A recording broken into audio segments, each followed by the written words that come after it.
on, guys? Dan back here with the Regular Guy Garage. If you didn't see in the last video, we got the rear pulled out of the car. I got some parts coming in, so let's go over what I got for the car really quick. So I got a set of, these are the upper axle bushings, the ones that go under here. I'm gonna take these upper control arms off. I was looking for the bushings for the inside of these upper control arms, but for some reason I couldn't find them that easily, or at all actually. So I just got an entire new set of upper control arms. I got some bushings for it. I got some other parts too for the suspension that you're probably gonna really like, but those won't be here for the next few days. We got some shocks, some springs, all that good stuff. But for now, I'm gonna get going taking apart the rear. So I got the passenger side off. As you can see, I mean, the rubber's a little chewed up, but even still, this rubber kind of flexes and stuff. I got some polyurethane ones that will be a little bit better, but I figured since I got it out, I might as well just go ahead and change them. And then another thing is, whoever did this last time didn't know what they were doing. If you can't tell, this bracket does not go like this. It's supposed to go on the opposite side. So when I put it back together, I'll just go ahead and make sure I do that correctly. And then additionally, this brace down here, for some reason, is super loose. I have to look, but I'm pretty sure there's like some rubber that's supposed to go in here, and I think one of them is missing. So I need to see if I can track those down. Either way, that's not a huge deal. I can actually do that when everything is back inside the car, because you know, you can just pull it right down from the bottom. But something I definitely need to check out. Pretty good sized crack there. So I mean, good thing we got at least just got some new ones. Last time I did this, I just drilled these out. I'm gonna try and go for that same route this time, and we'll see how it goes. All right, so what I do first is I punch these out of the middle, and then the problem is we need to retain this steel outer housing. So what I do is drill here and then basically let the bit walk itself around. This is a pretty soft bit. It's not gonna tear up the steel. It'll break before it does that, which I hope it doesn't, because one did last time. But really all I wanna do is separate the rubber from the steel, and then I can go ahead and punch it out.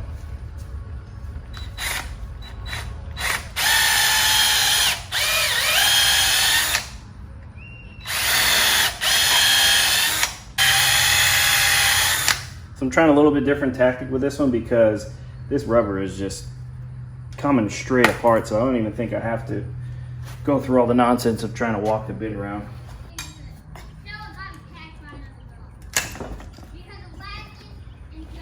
All right, I'm gonna show you guys the difference between trying to find a shortcut to do something and then doing something the way that you know is right, the way you've done it before, and the way that a lot of other people do it too. So as you might have seen on this side, I figured, you know what, I could probably, the material was brittle enough, I can just kind of drill a few holes and pry the thing out.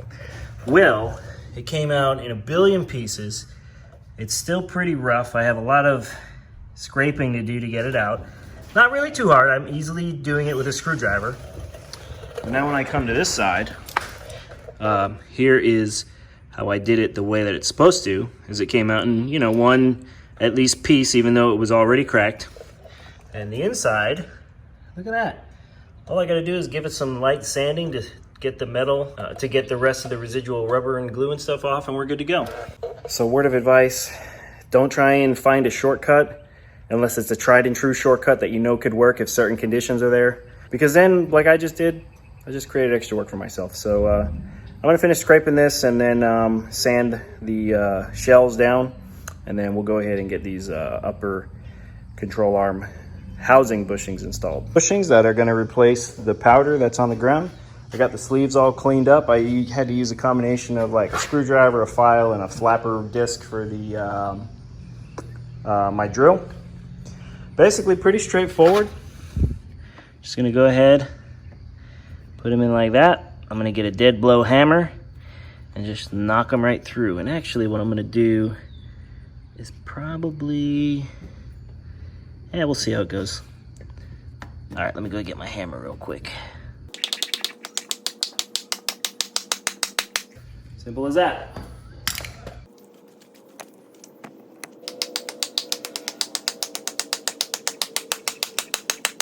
All right, so the grease you're supposed to use on these things is a special type, not really special, they call it marine grease. It's a very tacky type of grease. And it's not the same as just like typical, you know, general purpose grease. That stuff will eat away. And I believe someone even said this in the comment section the other day. Stuff will eat away at the rubber bushings, polyurethane bushings, stuff like that. So you want to make sure you use this stuff, okay? It usually almost every time comes with the bushing set, but if not, just make sure this is what you're using. All right, so I put a very light film on the, you know, the pin itself. Not a ton, just a very, very, very light film. This stuff is super sticky, and as I put it into, it'll probably push some of the grease off. But you really don't got to go crazy with it, to be honest.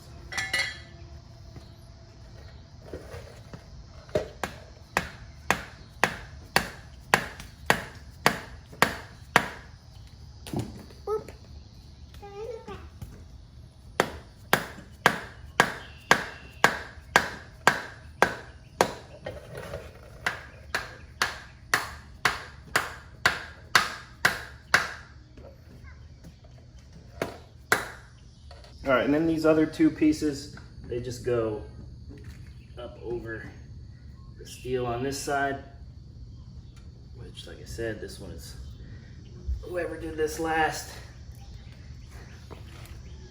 bent the hell out of it.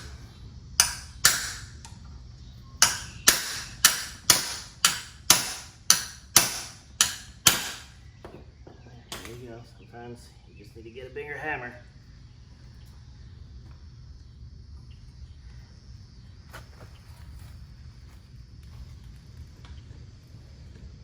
Man, this side, there we go.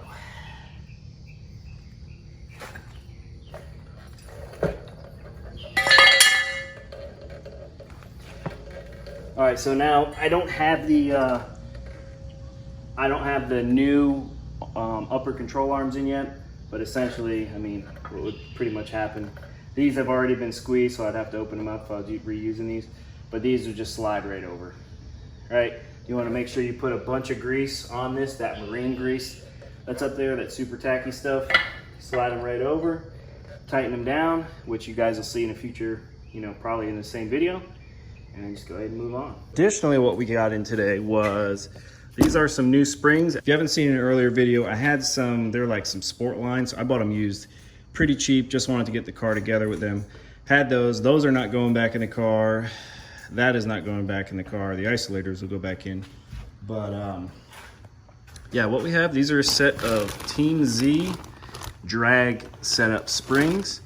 And then aside from that, like I said, we already did that. Got some new upper control arms coming. And then I have a very special pair of shocks, which, or at least I think they're special, that when I actually get them, I will go ahead and show you guys. I don't think they're gonna come in time. I'll still be able to throw the rear back in the car. I just got some stock shocks in it, but I think you guys are really gonna like the shock setup that I'm gonna go with on this car. These are a set of BMR upper control arms. And so they're gonna sit on here pretty much just like that. And these have bushings that actually aren't destroyed. So we'll go ahead and get these in the car really quick. Get the rear back up in the car. I'm gonna end up putting the whole thing together because I don't have the shocks and I don't honestly know when they're gonna come in. But shocks on these cars are super easy to change, so not a huge deal. Get the rear back in the car and then we'll get back to tuning and driving this thing. All right, so I got the upper control arms on, loosely on. You don't tighten them all the way down until you get the whole thing bolted back up in the car. So I'm gonna get my jack under it, slide it back under the car, get it up, and then I'll start hooking up the rest of the suspension.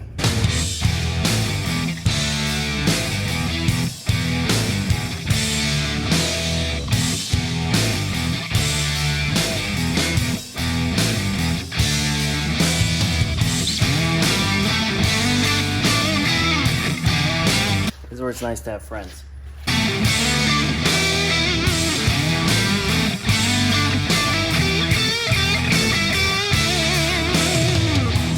All right, guys, so I'm pretty sure I've run into this issue before. If you didn't see me fighting with, and now my face is all dirty. If you If you didn't see me fighting with the rear end of this car, so I put the upper control arms on the rear housing as you saw, and then I put the rear housing up into the car. However, I'm pretty sure on my 86 I had the same issue. I had to put the rear upper control arms into the car first, and now I can raise the rear end up to the upper control arms. I'm gonna give that a shot. This should go much smoother, but let's see.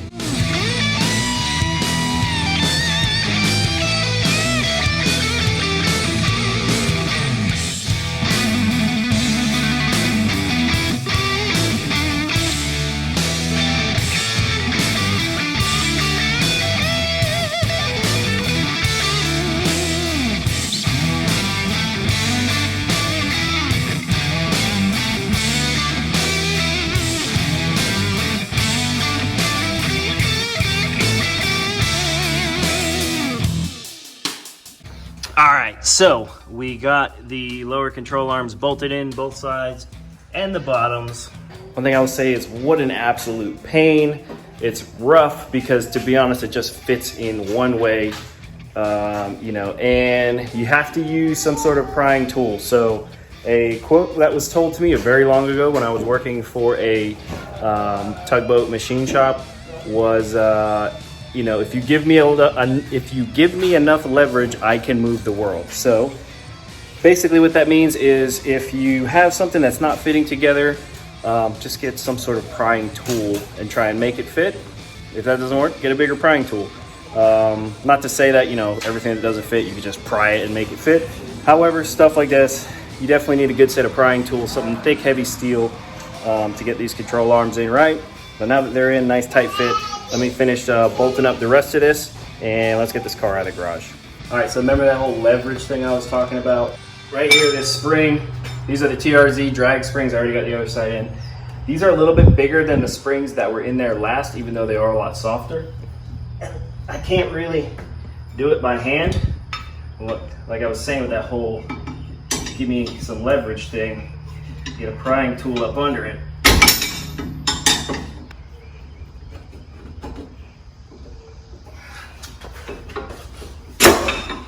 There you go. Too easy.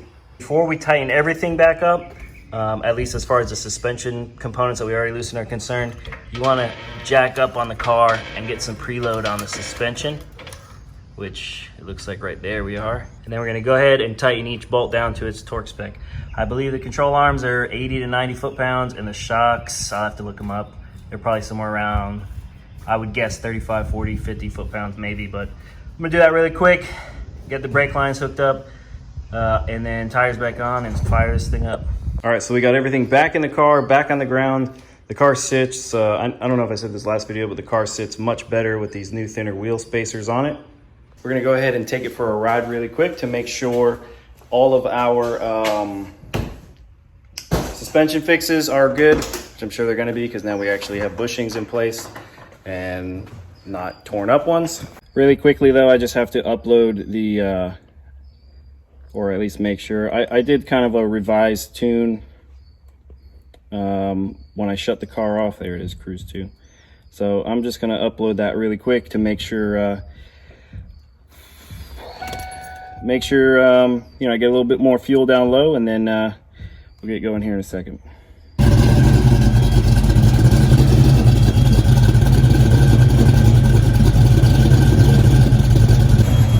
First time we started the car in maybe a week or so.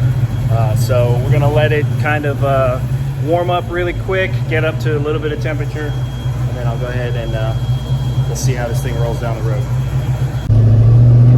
Takes off smoother too with that little tune revision I did. Way smoother than before.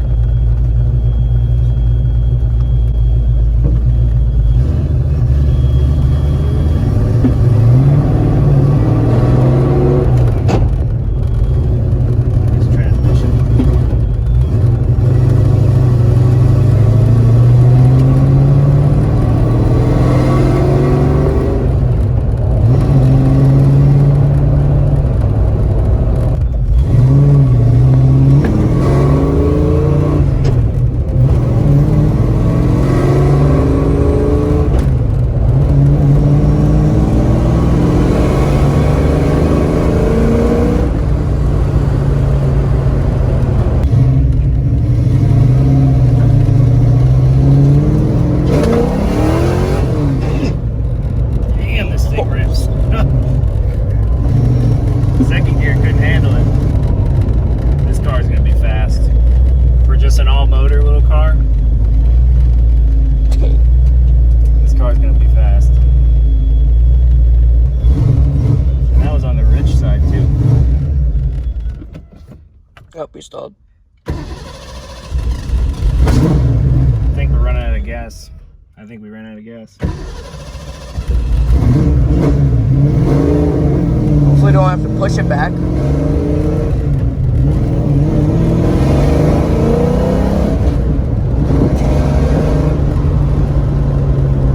All right, guys, so that's where we're gonna end off this video. We get the car back to drivable. However, as you can see, that second gear, as soon as I hit second gear, I mean, something's going on. It just grinds. I have to hold it in gear really hard. I don't know if it's like a bent shift fork or something, but we need to have that addressed before, you know, we could really do anything with it. Not gonna take care of it right now. Still got a lot of other stuff to do to it, but it's something that we need to definitely address. Anyway, hope you guys liked the video. If you're new to the channel, be sure to subscribe, check out the playlist. If you don't follow me on Instagram, at Regular Guy Garage. As always, take care and we'll see you on the next one.